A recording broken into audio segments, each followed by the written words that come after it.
اعوذ باللہ من الشیطان الرجیم بسم اللہ الرحمن الرحیم انا اعطیناک الکوثر فصلی لربک وانحر انا شانئک هو الابتر۔ شروع اللہ کے نام سے جو نہایت رحم کرنے والا ہے۔ بے شک ہم نے تجھے خیر کثیر عطا کی، بس شکر ادا کرنے کے لیے اپنے پروردگار کے لیے نماز پڑھ اور قربانی دے، یقیناً تیرا دشمن ہی ابتر اور بے اولاد رہے گا۔ سورہ کوثر جناب فاطمۃ الزہرا علیہ السلام کی شان میں نازل ہوئی۔ چونکہ رسول خدا کے فرزند بچپن میں ہی وفات پا چکے تھے، تو مشرکین عرب میں سے بعض لوگوں نے رسول پاک کو زخم زبان لگایا اور یہ طعنہ دیا کہ یہ تو ابتر ہیں، ان کی کوئی اولاد نہیں۔ اللہ تعالیٰ کو یہ گوارا نہ ہوا کہ اس کے حبیب کو کوئی طعنہ دے، لہٰذا یہ سورہ نازل فرما کے ان بدخواہوں کے منہ بند کر دیے اور بتا دیا کہ اے میرے رسول، تیری اولاد کی کثرت ہوگی لیکن تیرا دشمن ابتر اور بے نام و نشان رہے گا۔ سورہ کوثر میں اللہ تعالیٰ نے اپنے رسول پر خاص احسان کا تذکرہ فرمایا ہے۔ یہ سورہ قرآن مجید کی سب سے چھوٹی سورہ ہے۔ جس طرح اس سورے میں پروردگار عالم نے اپنی عطا کا ذکر کیا ہے، ایسا ذکر کسی اور سورہ میں نہیں ملتا۔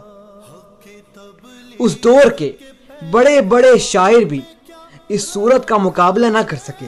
جناب فاطمۃ الزہرا علیہ السلام جناب ختیجہ کی بیٹی تھی۔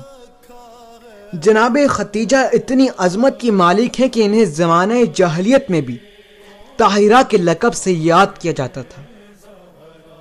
اب روایت میں ہے کہ جب اللہ تعالیٰ نے ارادہ کیا کہ پنجتن پاک کی مرکزی شخصیت جناب فاطمۃ الزہرا علیہ السلام کا نور حضرت ختیجہ کے رحم اقدس میں منتقل ہو، تو اپنے حبیب محمد مصطفیٰ کے پاس جبرائیل کو بھیجا۔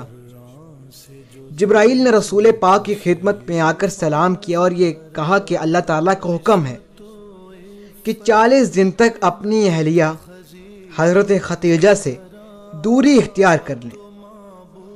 رسول اکرم نے اللہ تعالیٰ کے حکم کے مطابق 40 دن راتوں کو عبادت اور دن کو روزہ رکھنے کے لیے خود کو آمادہ کر لیا۔ جب 40 دن کا یہ خاص عبادت و بندگی کا دورانیہ ختم ہوا تو جبرائیل تشریف لائے اور کہا کہ اے اللہ کے رسول، اللہ تعالیٰ آپ پر سلام بھیجتا ہے اور یہ فرماتا ہے کہ آپ اللہ تعالیٰ کے وہ خاص عطیے کو حاصل کرنے کے لیے تیار ہو جائیں۔ رسول صلی اللہ علیہ وآلہ وسلم نے جبرائیل سے پوچھا کہ وہ ہدیہ اور تحفہ کیا ہے۔ جبرائیل نے کہا کہ میں نہیں جانتا۔ اتنے میں میکائیل نازل ہوئے اور جنت کی غذاؤں سے بھرا ہوا ایک تشت جو اوپر سے ڈھکا ہوا تھا حضور اکرم کی خدمت میں پیش کیا اور کہا کہ پروردگار عالم کا حکم ہے کہ آج اب افطار اس سے کیجیے۔ مولا علی فرماتے ہیں کہ پہلے پیغمبر اسلام کا معمول تھا کہ غذا کے وقت حکم دیتے تھے کہ دروازہ کھول دو، جو چاہے ہمارے ساتھ کھانا کھائے، لیکن اس دن کہا کہ اے علی دروازہ بند کر دیجئے، یہ غذا میرے علاوہ ہر کسی پہ حرام ہے۔ رسول اکرم نے جنت سے لائی ہوئی غذا کو کھایا جو خرمے اور انگور تھے۔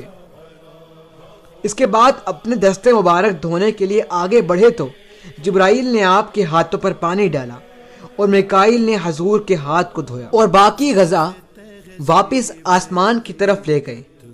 اس رات آپ صلی اللہ علیہ وآلہ وسلم جناب ختیجہ کے ہاں تشریف لے گئے۔ رسول صلی اللہ علیہ وآلہ وسلم کا فرمان ہے کہ میری بیٹی فاطمہ انسانی شکل میں جنت کی حور ہے۔ میں جب بھی جنت کی خوشبو کو سونگنا چاہتا ہوں تو میں اپنی بیٹی کی خوشبو کو سونگتا ہوں۔ جناب فاطمہ الزہرا علیہ السلام بہت سخی تھی۔ کوئی بھی سائل آپ کے دروازے پر آ جاتا تو وہ خالی ہاتھ نہ جاتا۔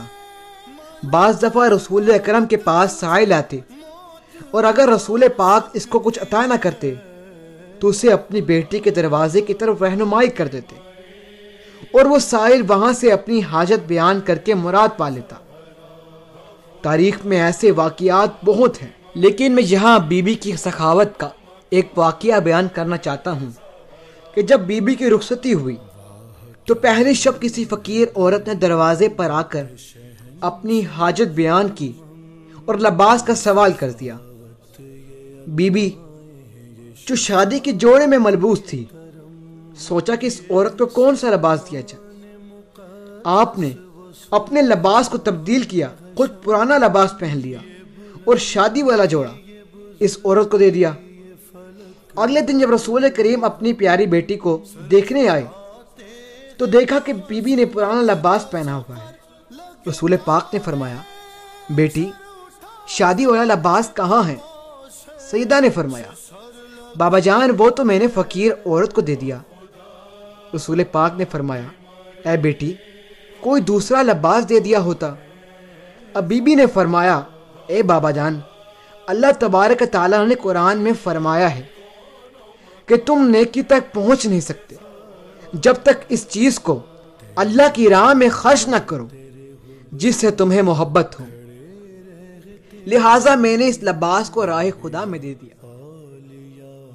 تار کھڑے رہتے ہیں، ہاں میرے جیسے بھی گنہگار کھڑے رہتے ہیں، حد ہے یہ احمد مختار کھڑے رہتے ہیں، منزل سدرہ پہ جس کو نہ جھجکتے دیکھا، اس نبی کو تیری دہلیز پہ رکتے دیکھا۔